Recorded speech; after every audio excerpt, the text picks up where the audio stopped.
A fireman stands in a stranger's house, hose in hand, but there's no water in the tank.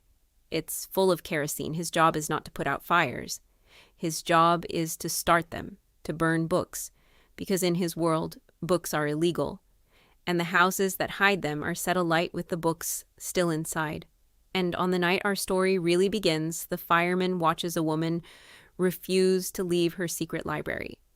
She strikes the match herself and burns to death among her books rather than live without them. That is the moment Guy Montag stops being able to look away. And Fahrenheit 451 becomes one of the most quietly terrifying books ever written about the world we're actually building.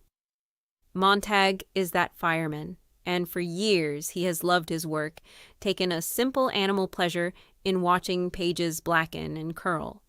The title is The Temperature, Bradbury tells us, at which book paper catches fire and burns.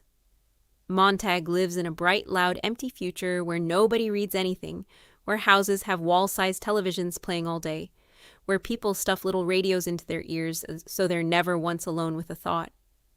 His own wife Mildred spends her days inside those screens, calling the characters her family, and one night quietly swallows a bottle of sleeping pills, not from despair she could name, just from a hollowness she can't. Technicians pump her stomach as casually as plumbers, and in the morning she remembers nothing. That is the real horror of the book. Not a dictatorship, but a population that has amused itself into emptiness and doesn't even know anything is missing. Then Montag meets a 17-year-old neighbor named Clarisse who does the strangest thing imaginable in that world. She asks questions. She notices things. She wonders whether he is happy. No one has ever asked him that. And the question lodges in him like a splinter, because the honest answer, he realizes, is no. Clarisse soon vanishes, but she has cracked something open. Montag begins, secretly and shakily, to steal books from the houses he's meant to burn. He hides them behind an air vent. He starts to read, and he cannot stop, even as it pulls his whole life apart.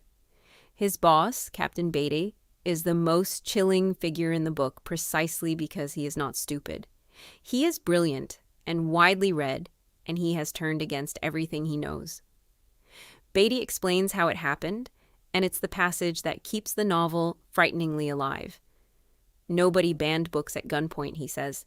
People simply stopped wanting them. Life sped up, attention shrank, everything was condensed and simplified and made painless, until anything difficult or sad or complicated felt like an insult.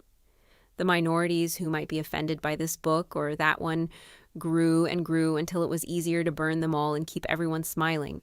The firemen didn't impose the emptiness. They just arrived at the end to sweep up what a comfortable, distracted people had already thrown away. Desperate, Montag turns to an old retired professor named Faber, and the two of them hatch a fragile plan to rescue what's left of the written word. But Beatty is closing in, and the confrontation is coming.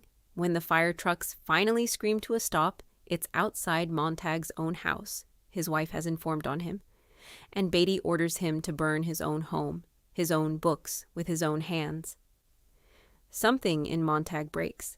He turns the flamethrower on Beatty instead, and becomes a hunted man, fleeing the mechanical hound and the whole watching city until he stumbles, half drowned, out of the river and into the dark countryside.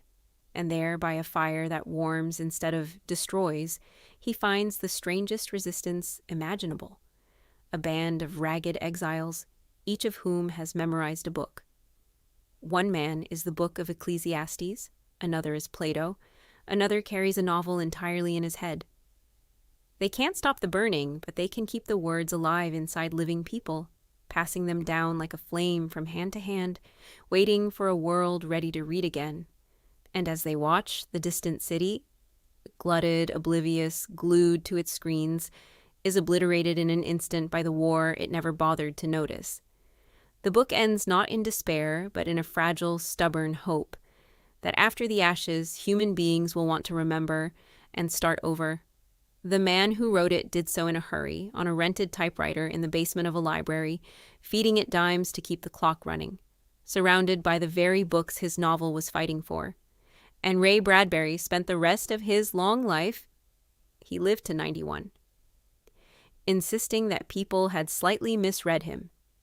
Yes, it's about censorship.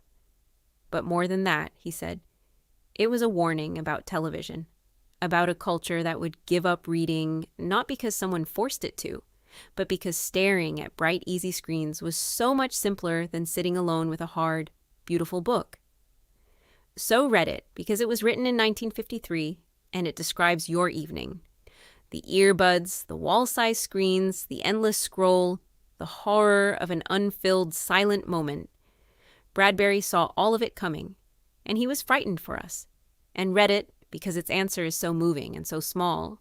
Against a whole civilization that has forgotten how to think, the resistance is one person, choosing to read one book and to remember.